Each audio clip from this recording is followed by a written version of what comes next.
Qu'est-ce que c'est? Quelles seront les conséquences de ce qui arrive pour le monde? Au final, nous avons des prix du pétrole extrêmement élevés, le Bitcoin qui chute et le S&P 500 qui atteint des sommets. Tout cela, qui passe inaperçu pour la plupart des gens, a des effets sur leur vie. Et le même FM est-il déjà sorti? Et il lance une alerte dont les conséquences, préviennent-ils, seront mondiales.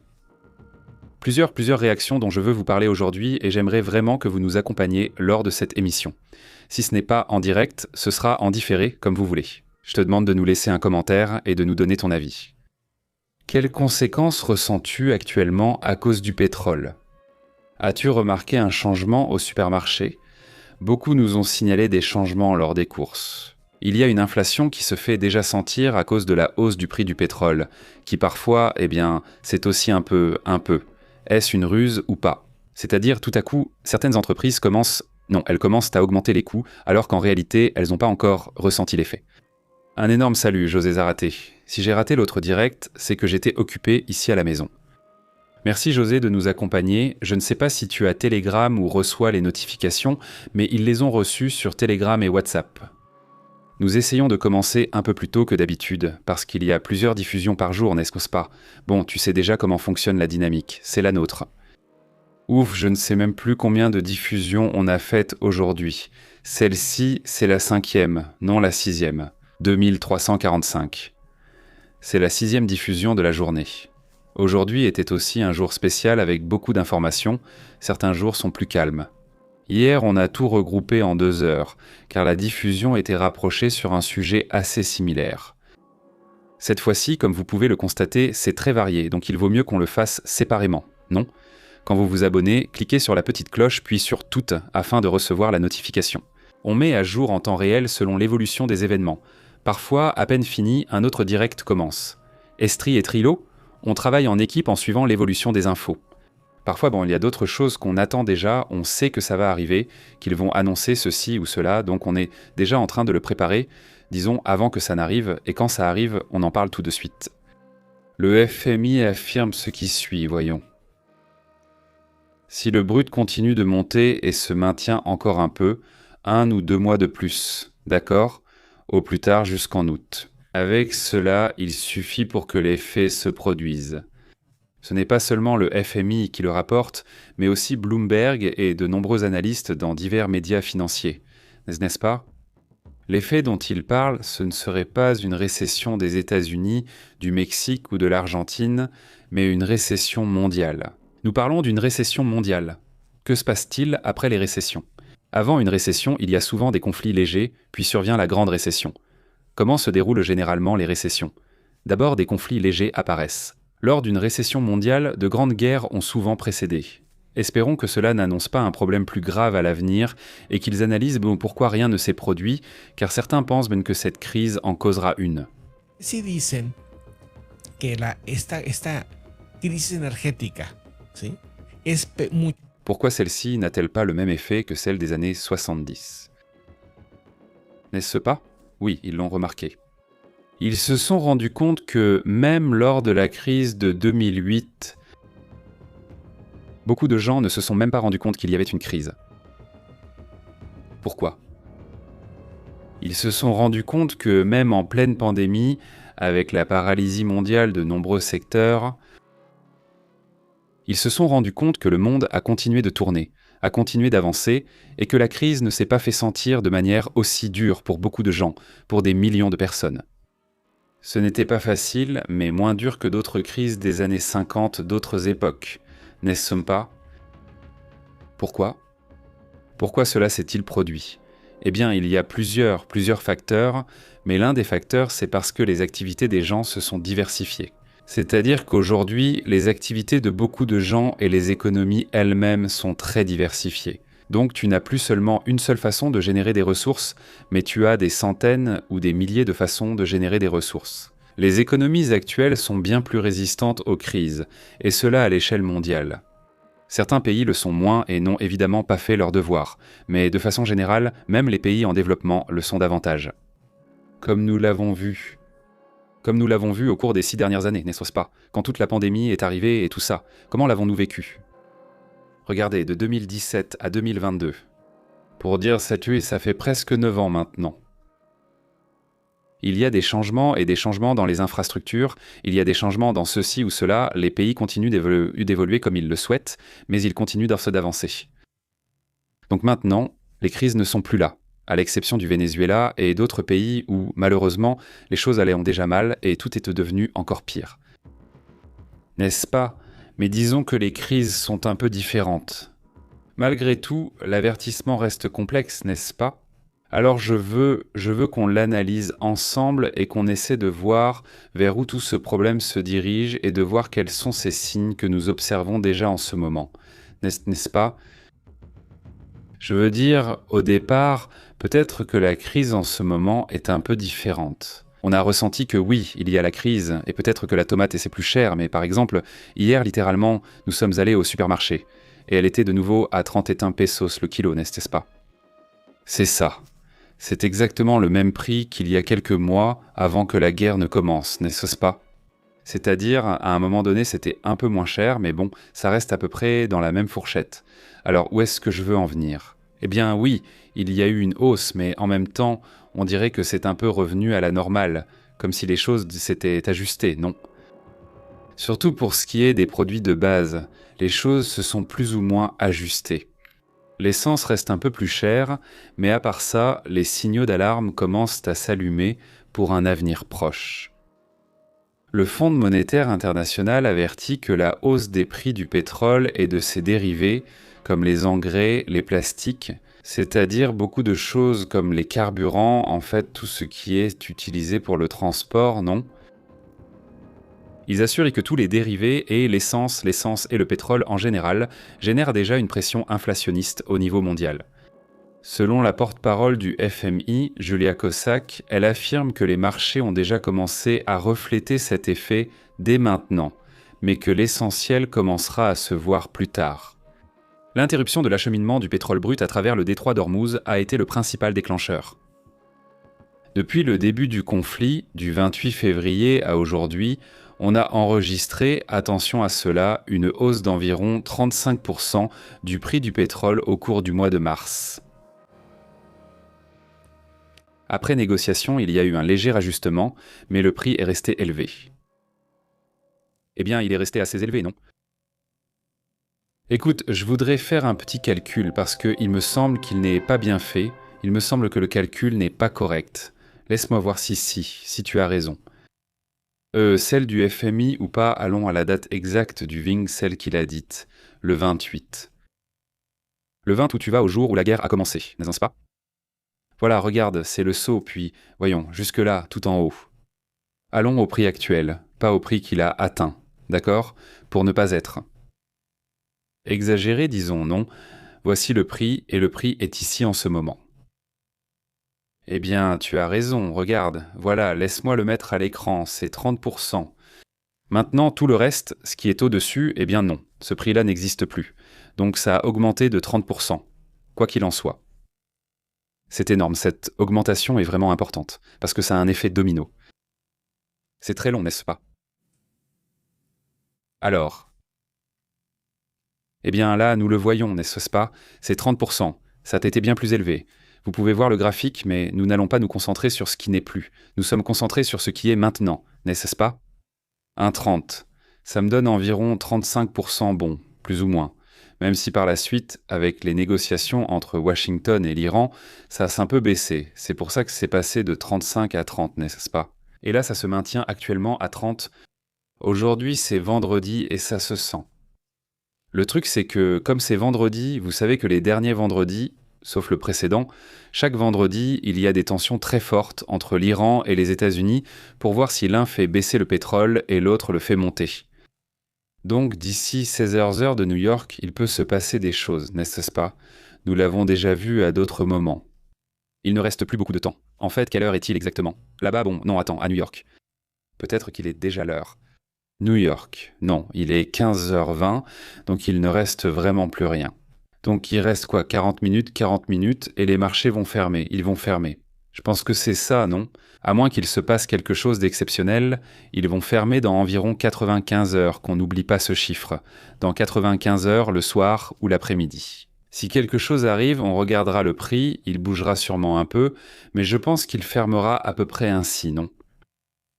J'insiste, à moins qu'il se passe quelque chose immédiatement, à cet instant, et que cela ait un effet sur les prix, n'est-ce pas ? Mais ça semble difficile que ça arrive. Au fait, le Bitcoin est encore à 59 000 $ en ce moment. Je veux dire, il chute sérieusement, hein ? 59 000 $. Le prix du Bitcoin est là, bon, ou bien c'est une opportunité d'achat sur repli. Je pense que ça va encore descendre jusqu'à 50 et quelques, 51 par là. Je pense, je ne sais pas, attendons encore un peu, non ? Hein ? D'après ce que dit le FMI lui-même, non ? Eh, Il remarque d'importants mouvements sur les marchés financiers. Surtout, il se concentre sur une attente plus conservatrice. C'est-à-dire, il ne pense pas qu'il y aura de bons gains à court terme, mais malgré cela, le S&P 500 se porte bien. L'OSD, par exemple, a aussi émis des avertissements et abaissé ses prévisions économiques pour 2026, annonçant une hausse des prix de l'énergie et des engrais. Cela affectera la croissance mondiale. Donc d'ici août, il faudra refaire cette vidéo et voir si le signal complet d'une récession est vraiment en train d'apparaître.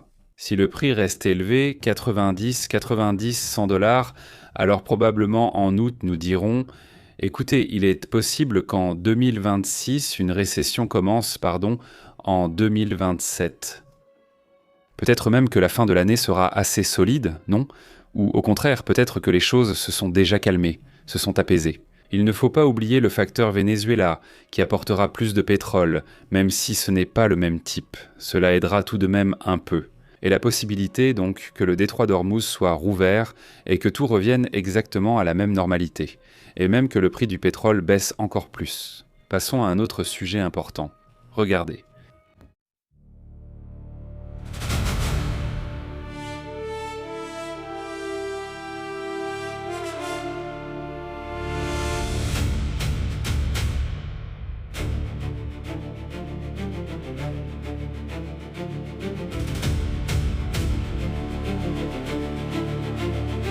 Écoutez, dans des informations importantes, l'Ukraine aurait détruit une base militaire à l'aéroport de Donetsk que la Russie utilisait pour lancer des drones contre Kiev. C'est l'une des attaques les plus importantes qui ont eu lieu ces derniers jours. On voit donc clairement qu'une partie des objectifs était d'attaquer une infrastructure militaire qui soutient aussi la logistique de la zone occupée. C'est une zone d'Ukraine, mais c'est une zone occupée. C'est pourquoi une telle opération a été menée. L'Ukraine a attaqué par drone des installations militaires russes à l'aéroport de Donetsk. D'après ce que l'on sait, selon le rapport, allons sur la carte pour voir exactement où se trouve cette zone. C'est une région très industrielle. Le Donetsk est une zone industrielle, une zone qui fait la une depuis longtemps à cause de ce conflit et qui, pour la Russie, a été l'une des clés, n'est-ce pas ? C'est-à-dire cela a été l'un des éléments clés pour les objectifs qu'ils se sont fixés, n'est-ce pas ? Voici la zone du Donetsk. Voyons si nous pouvons nous éloigner un peu. C'est la zone du Donetsk. C'est une zone qui est occupée, pas entièrement, mais un certain pourcentage, disons, de cette zone, de ce morceau, est occupé par la Russie, et à partir de là, ils ont une base d'opération qui lance des drones vers différents points de l'Ukraine, n'est-ce pas ? Donc la base n'a pas été détruite. Selon les rapports diffusés par les forces ukrainiennes, l'objectif principal était de neutraliser l'infrastructure utilisée pour lancer des drones de type Shahed, n'est-ce pas ? Les attaques ont aussi ciblé les véhicules, équipements techniques et personnels liés aux opérations de drones, pas seulement les plateformes de lancement. Parmi les dégâts signalés figurent des dépôts de carburant, des centres logistiques, des stations d'approvisionnement et des arsenaux de munitions. Des éléments essentiels pour la capacité opérationnelle russe dans la région. Donc, ils perdent l'un des outils les plus puissants, l'un des plus redoutables que possède la Russie elle-même, n'est-ce pas ? Regardez maintenant cette information.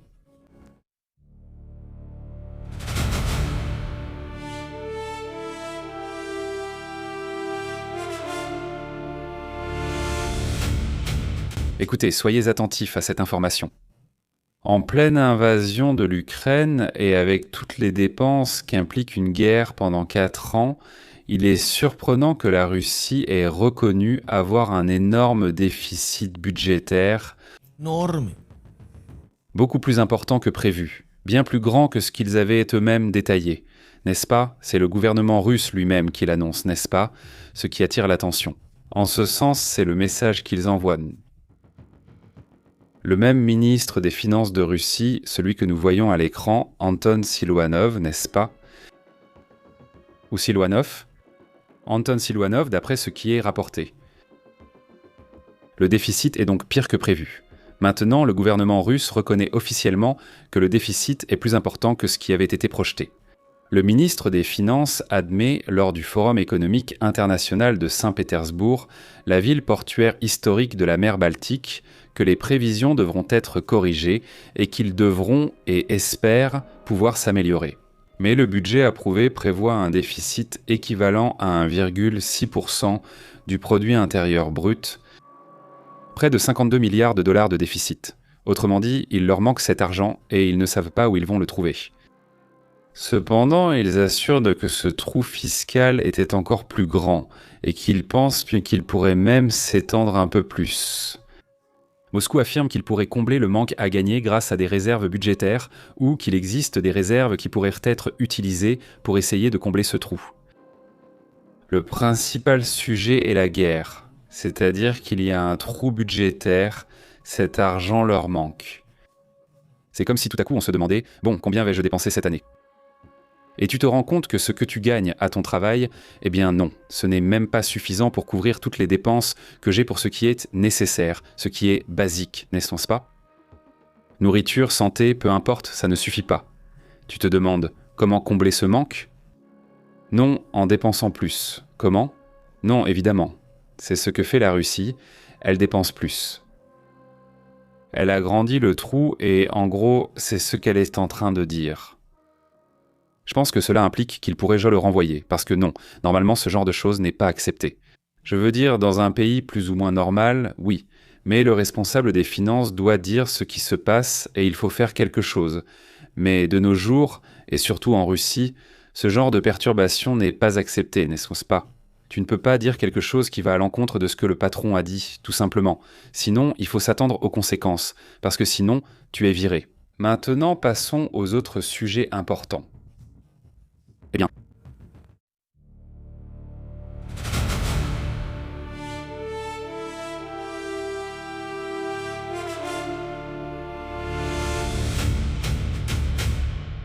Écoutez, il découvre un nouveau type de plante, d'accord? Cette plante que nous voyons ici est, d'après les rapports, une nouvelle espèce découverte par des scientifiques.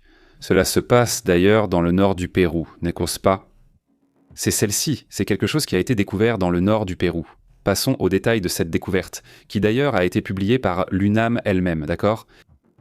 L'équipe internationale de scientifiques a confirmé la découverte d'une nouvelle espèce de plante qui était complètement inconnue de la science. C'est une grande découverte. Voilà. L'espèce a été nommée Actophyllum limbenbens et appartient à la famille des Rubicae, un groupe botanique largement répandu en Amérique latine. La découverte a eu lieu dans une zone très élevée du nord du Pérou, près d'un lac appelé Condorès, situé dans la région andine, qui relie l'Amazonie supérieure. Le chercheur qui a participé, un universitaire de l'UNAM nommé Jaime Alejandro Torres Montúfar, responsable de l'herbier de la Fez, Cuautitlán, a joué un rôle clé dans l'identification de la plante. Tout a commencé lorsque le chercheur péruvien Daniel Montesino a trouvé un spécimen qui ne correspondait à aucune espèce connue lors de l'exploration scientifique de la région. Après la découverte initiale, une analyse morphologique approfondie a été réalisée à l'aide de microscopes et de clés d'identification spécialisées pour les plantes d'Amérique du Sud.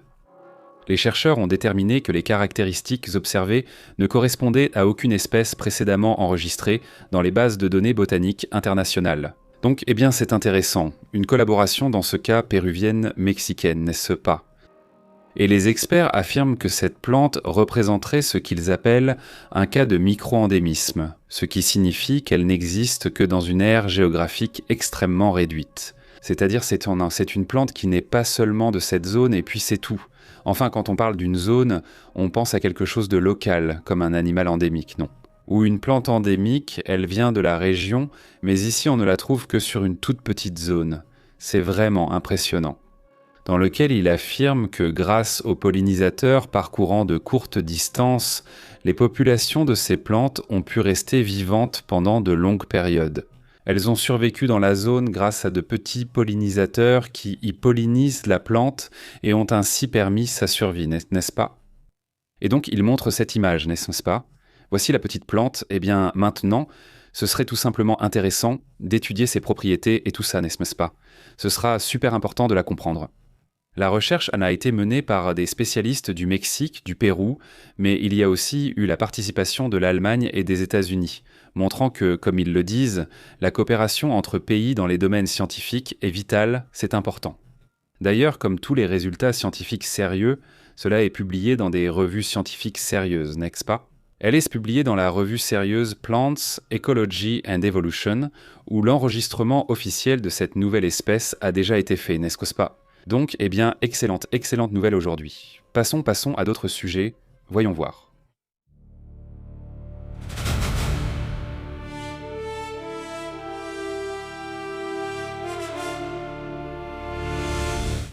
Comment allez-vous? Salutations à Sol Garcia, Eliseo, Nicole et Franco, la famille de Cordoba, Argentine.